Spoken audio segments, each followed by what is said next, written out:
राना ताहिर इकबाल साहब D seat हो गए हैं, वो उनकी रुकनीत मुअत्तल हो गई है ड्यूल नेशनैलिटी की वजह से। ये वो खबर थी जो अभी यकदम ग्रुप्स के अंदर फैली और फिर जो हर तरफ इसके ऊपर जो है वो बातचीत होनी शुरू हो गई। लेकिन इस खबर में पूरा मटेरियल सच नहीं है, लेकिन कुछ ना कुछ इसमें सच है। जो इसमें सच्चाई है वो इस पूरे वीलॉग में आपके साथ शेयर की जाएगी, और बाकी असल में होने क्या जा रहा है, कोई जो है किसी के लिए ये अच्छी खबर है तो किसी के लिए ये बुरी खबर है। आइए इस वीलॉग को शुरू करते हैं। राना ताहिर इकबाल जो रिसेंटली जो ज़िमनी इलेक्शन जो अभी जीते हैं और उनको डिसीट कर दिया गया है। अभी जो है एक खबर ब्रेकिंग न्यूज़ जो अभी आई थी, और वो उस खबर ने चारों तरफ सनसनी फैला दी है।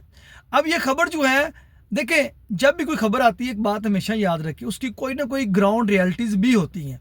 चाहे वो अगर एक खबर आई है तो वो खबर में 100% अगर उसका मटेरियल है तो उसमें कुछ ना कुछ मुआद रियलिटी बेस भी होता है। अब मैं आपको बताता हूँ कि ये खबर का पीछे बैकग्राउंड क्या है। असल में इस चलने वाली खबर का बैकग्राउंड क्या है, जिस दोस्त ने भी ये खबर चलाई है, जहाँ से ये जनरेट हुई है, डेफिनेटली इसका एक बड़ा सॉलिड बैकग्राउंड भी है।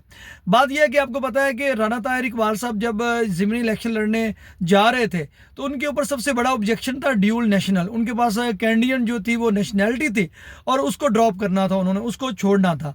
तो उसके ऊपर जो है जो आपको पता है कि उन्होंने कहा कि मैंने छोड़ दिया, लेकिन जो अपोजिशन जमाते हैं उनका ये था कि अगर उन्होंने छोड़ दिया तो वो लेटर दिखा दें। वो उनका ये क्लेम का लेटर हाल नहीं है। लेकिन करंट जो न्यूज़ थी जो फैली, उसका बैकग्राउंड ये था कि सुप्रीम कोर्ट में जो है वो रिट दायर हो चुकी है इसकी, और इसके नोटिस, 2 नोटिस आई थिंक गालबन इसके हो चुके हैं। मीन कि इसकी रिट दायर हो चुकी है इस केस की, और ये जो है और इसके जो नोटिस हैं राना ताहिर इकबाल साहब को जो है इसके जो जा चुके हैं या इसके जारी हो चुके हैं। और अब सुप्रीम कोर्ट में जो विंटर वेकेशन है, सर्दियों की छुट्टियां, बड़ी सर्दी पड़ती है सुप्रीम कोर्ट को, उसलिए फिर वो ना इंसाफ जो है वो ठंडा हो जाता है। उस इंसाफ को ठंड से बचाने के लिए सुप्रीम कोर्ट हमेशा छुट्टियां करता है।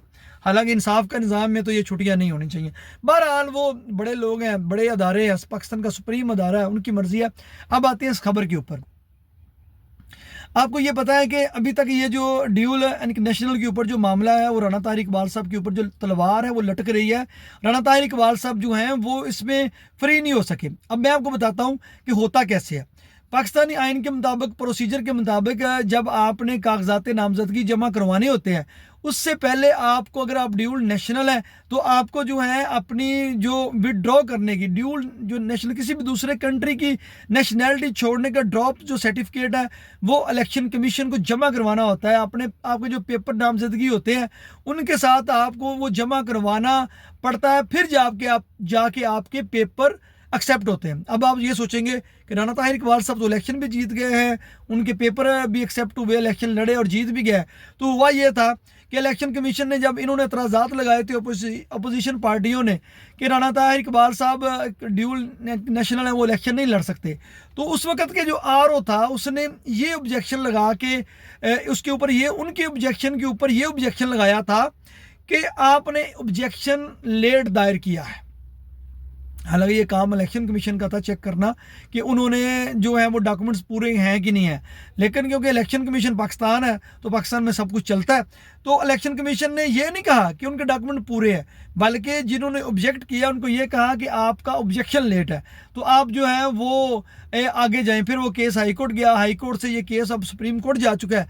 सुप्रीम कोर्ट इसके ऊपर जो कानूनी आईनी बेंच तो नहीं होगा, एक छोटा सा मामूल की कार्रवाई वाला जो बेंच तो नहीं होगा, जज के पास जाएगा और वो ये जो इनके रिट दायर हो चुकी हैं और जो इनकी नोटिस जारी हो चुके हैं इनके ऊपर जो है वो अपना छोटी सी प्रोसीडिंग होगी, और उसमें छोटी सिंपल यही है कि इन्होंने जो ड्यूल नेशनैलिटी विड्रॉ की है, क्या उस डेट से पहले की है कि जब इन्होंने कागजात जमा करवाए थे। अगर राना ताहिर इकबाल साहब वाकया ही ड्यूल नेशनैलिटी छोड़ चुकी हैं और उनके जो कागजात हैं वो जमा, जो उन्होंने जो उसका ड्रॉप लेटर था वो जमा करवा दिया था कागजात नामजदगी के साथ ही, तो फिर उनको कोई परवाह नहीं, कोई खतरा नहीं, ये झूठा प्रोपेगेंडा है, ये चलता जुलता रहेगा। लेकिन अगर उन्होंने ये अपना जो पेपर है, ड्रॉप लेटर जो है वो जमा नहीं करवाया, अपने डॉक्यूमेंट जमा जो जब एक्सेप्ट हुए थे उस डेट से पहले, तो फिर उनके ऊपर जो है उनको डिसीट किया जा सकता है अगर पाकिस्तान का आइन देखा जाए। बाकी तो पाकिस्तान में जिसकी हुकूमत है उसका ही सारा आइन सब कुछ होता है। लेकिन दूसरी बात यह है कि 4 साल करीबन को 4 साल से ज़ायद जो है वो पंजाब में हुकूमत रहनी है नून लीग की, अगर ये वाला सेटअप चलता है। तो ये है पाकिस्तान में जिस तरह मौसम बदलते हैं उस तरह हुकूमतें बदलती हैं, पाकिस्तान में सियासी हालात बदलते हैं। और मेरी ज़ाती ऑब्जर्वेशन ये है कि अगर जो है वो नेशनलिटी छोड़ने का जो लेटर है वो जमा नहीं करवाया गया तो राना ताहिर इकबाल साहब के लिए 5 साल पार्लियामान में गुजारना मुश्किल होंगे। और वैसे तो गारंटी हुकूमत की भी नहीं है कि पाकिस्तान में जो भी नून लीग की हुकूमत नहीं, जो भी हुकूमत आती है उसकी कोई गारंटी नहीं होती। अभी तो ये तो दुल्हन है, अभी इसका हनीमून पीरियड जारी है। जब इसका आप कह लें कि ग्रेस पीरियड गुजरेगा, 2 साल गुजरेंगे, दूसरा बजट जाएगा, तीसरा जब आएगा तो फिर पता चलेगा कि जो ये नई जो एक आप कह लें दुल्हन है वो कितनी सुगड़ है। नहीं तो आपको पता है ये इस मुल्क के अंदर कोई भी दुल्हन अपना टर्नओवर 5 साल पूरा नहीं कर पाती। जमहूरियत, दुल्हन से मुराद जमहूरी हुकूमत है। अब देखते हैं इस नून लीग की हुकूमत के साथ क्या होने जा रहा है। जो खबरें तो बड़ी आप कह लें आ रही हैं, ख़तरनाक आ रही हैं। वैसे भी जो पाकिस्तान में इन चीज़ों के बारे में क्या ही बात करनी है, आपको पता ही है पाकिस्तान में जमहूरियत कितनी नाजुक दौर से गुजर रही है। जब से जमहूरियत पाकिस्तान में आई है नाजुक दौर के से ही वो गुजर रही है। बहरहाल आज की अपडेट जो आपको मैंने देनी थी राना ताहिर इकबाल साहब के हवाले से, कि खबर चल रही थी कि उनको डी सीट कर दिया गया है, उनकी सीट जो है वो डी सीट हो गया। तो इस खबर में बैकग्राउंड है, इस खबर के अंदर मटेरियल है, लेकिन ये मुकम्मल सच खबर नहीं है। इसके ऊपर अभी सुप्रीम कोर्ट की प्रोसीडिंग होनी है। प्रोसीडिंग होने के बाद सुप्रीम कोर्ट का इसके ऊपर फैसला आएगा, फिर पता चलेगा कि राना ताहिर इकबाल साहब जो हैं उन्होंने जो है वो कागजात जमा करवाए हैं कि नहीं करवाए ड्रॉप नेशनलिटी का। हालांकि मेरी उनके साथ बात हुई थी इलेक्शन से पहले, तो उन्होंने मुझे कहा था कि मेरे पास जो है इसका जो ड्रॉप लेटर जो है वो है और मैंने जमा करवाया हुआ है। तो बहरहाल हम अब इसको देखते हैं ये ऊँट अब किस करवट बैठता है। तो ये पाकिस्तान में इस तरह का शुगर मेले लगे ही रहते हैं, परेशान होने की कोई ज़रूरत नहीं है। मुझे दें इजाज़त। पाकिस्तान जिंदाबाद और अल्लाह हाफिज़।